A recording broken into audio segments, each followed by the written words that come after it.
Hello guys! Tara samahan niyo ako mag-food trip dito sa Vietnam. So ito nga pala yung paborito kong sausage dito sa Vietnam.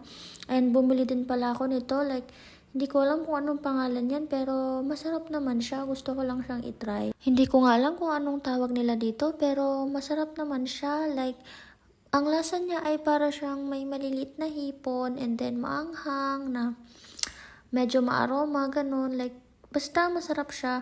And then, pinalagyan ko rin pala ng mani. Like, hindi ko alam bakit pinalagyan ko ng mani. Kasi, kung ano-ano na lang tinuturo ko at hindi siguro kami nagkaintindihan ni ate. Pero, okay naman. Masarap naman yung kinalabasan. Like, siguro experiment, ganun. Yan nga, pinapainit na nga yung pagkain. Fresh nga pala yung iluluto sa harap mo. At pumili din pala ako ng drinks. Like, ito guys, sugarcane, very famous dito sa Vietnam. Ang mura lang nito guys, nasa 7,000 Vietnamese dong or 5,000 Vietnamese dong. So kung i-convert mo yan nasa 10 pesos, something like that. Tingnan nyo guys, napaka-pure. Yung mga langaw nga pala guys ay normal lang yan dito. Hindi naman ako maarte. And bumili nga din pala ako ng parang balot pero hindi siya balot. Like ganito yung parang balot nila dito sa Vietnam. Hindi ko rin alam kung anong tawag.